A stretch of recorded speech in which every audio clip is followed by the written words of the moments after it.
History has been made after the Prime Minister took part in a much-anticipated bilateral meeting with China's President Xi Jinping. It is the first time an Australian Prime Minister has visited China in 7 years. Our political editor, Andrew Clennell, has more from Beijing.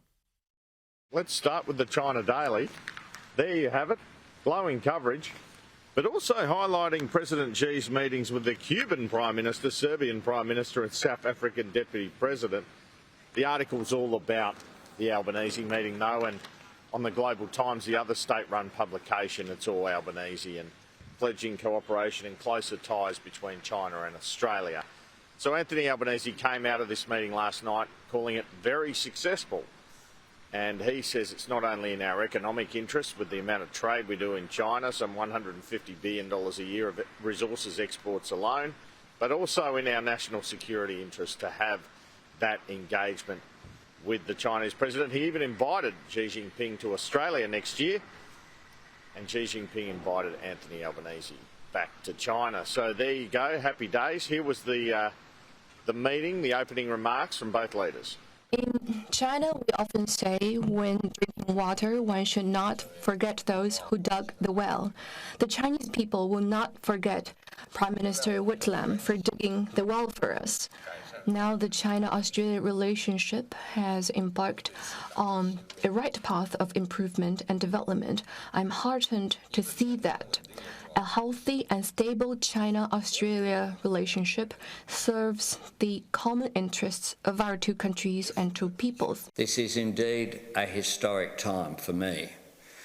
50 years ago, to this very day, Prime Minister Gough Whitlam was here in China, the first Australian Prime Minister to visit. As you said very well, I do like Chinese phrases. He dug the well from which the people of Australia and the people of China have been able to drink to our mutual benefit. So Anthony Albanese brought up some differences in the meeting. He said in his opening remarks where there are differences there should be communication. He spoke about Taiwan, said Australia wanted the status quo there.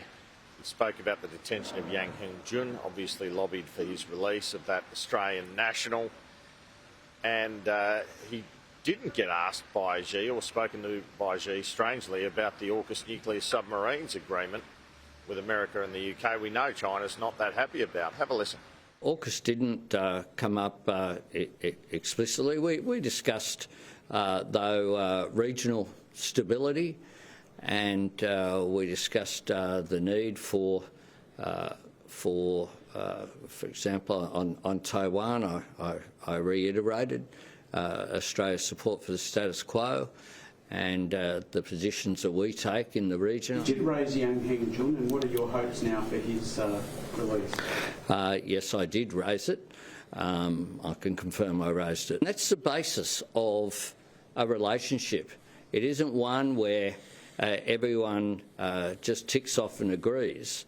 And that was, again, the discussion that both President Xi had, but also I reiterated, that we're not going to be defined by our differences. So the Prime Minister said the nature of these engagements weren't transactional. He wanted to make that clear. There was time for some light-hearted banter in the meeting, it seems, too.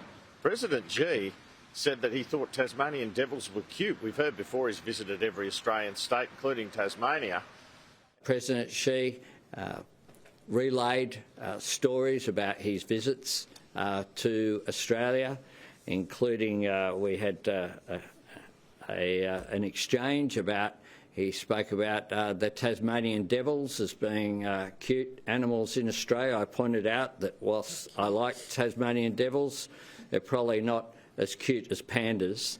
Well, we fly home tonight, Tom, after the Melbourne Cup and after that interest rate decision, but not before a ceremonial welcome. Some good pictures coming out of the Great Hall of the People. A couple of weeks ago, he was at a state dinner at the White House. Now he's being feted at the Great Hall of the People, and there's a meeting with Premier Lee, the second in charge here